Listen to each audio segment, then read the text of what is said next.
Bismillahirrahmanirrahim. Welcome to Twinkle Town. Once upon a time, Princess Sitara Pari of the fairyland had a hard time finding the house of the old carpenter fairy.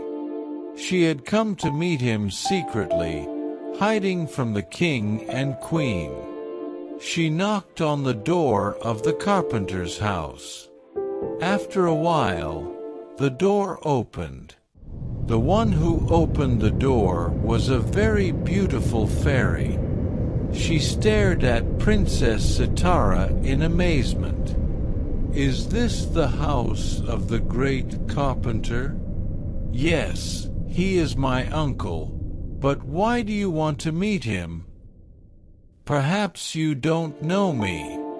I am Sitara Pari, the daughter of the king of the fairyland," Sitara Pari replied. The fairy was surprised and said, "I have never seen you before, so I didn't recognize you. Come inside. My uncle is away on an important errand.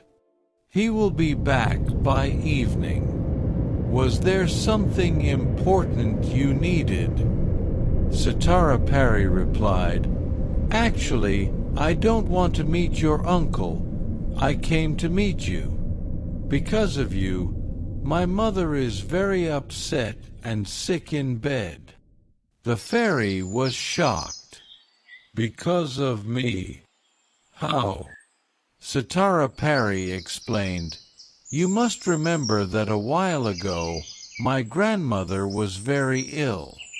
The doctors had no solution, and the astrologers said that in this city there is a carpenter named Ozam who has a blue pigeon. If the meat of that pigeon is fed to the sick person, she can recover. When my father went to your uncle's house, he agreed to give him the pigeon on the condition that my father, the king, marry you. Since my father loves my grandmother very much, he agreed to this condition. But since my mother heard about it, she has been worried. She believes that after my father marries you, he will neglect her, and her importance will be lost. This worry has made her sick." Sitara Pari said, "Naima Pari, couldn't you refuse to marry my father? You could have rejected the proposal." Tears filled Naima Pari's eyes, and she said with a choked voice, "Sitara Pari, my uncle is a very greedy man. When he heard that the meat of his blue pigeon was the only cure for the queen's illness, he devised a plan to make me marry the king so that once I became the queen and went to the palace, he could live there with me and secretly steal from the royal treasury. That's why he made the condition for the marriage to the king." Sitara Pari said, "Your uncle is very cunning." Naima Pari continued, "You haven't heard the whole story. You might be surprised to know that I am already married. But my evil uncle has imprisoned my husband somewhere. He even threatened me that if I told anyone, he would kill my husband." She started crying. Just then, a beautiful bird entered through the window and circled around the room. After a few moments, it perched on Naima's shoulder. Sitara Pari instinctively grabbed it and, while gently stroking its head, said, "What a beautiful bird this is!" Suddenly, while stroking its head, she noticed something hard on the bird's head. She carefully felt around and found a golden nail embedded in its head. Sitara Pari quickly pulled it out. As soon as the golden nail was removed, the bird fell from her hand and writhed on the ground. In a short while, it transformed into a beautiful fairy, Naima's husband, Aftab. Aftab's face was flushed with anger. He said, "I have barely escaped from your uncle's hands. When your uncle heard that his blue pigeon was the only cure for the queen's illness, he trapped me in a birdcage, hoping to marry me off to the king.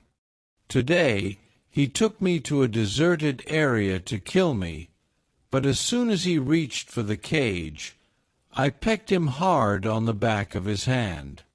His scream was loud from the pain. He quickly withdrew his hand, and I managed to escape. I flew for a while, but he kept chasing me. Eventually, I hid in the branches of a thick tree.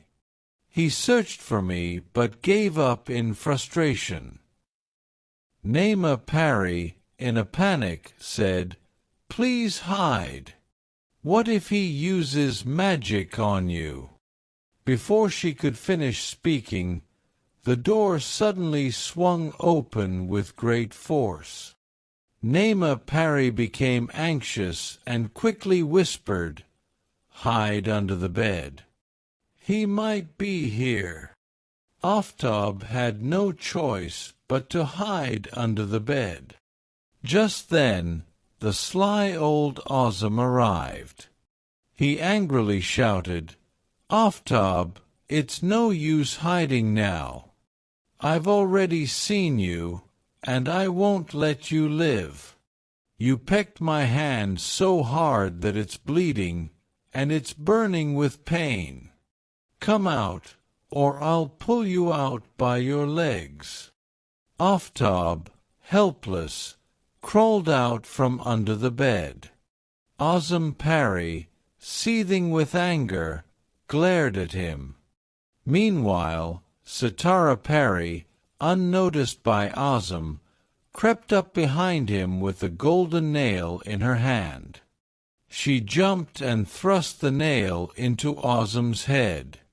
Ozam fell to the ground, writhing, and in a short time he transformed into a bird and flew away, perching on the window.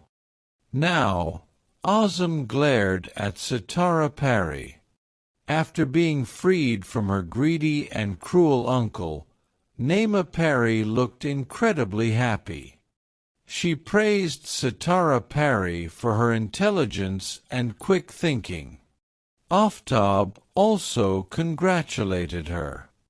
Meanwhile, outside, a group of mischievous fairy children were playing with slingshots, targeting the fruit hanging from trees and small birds.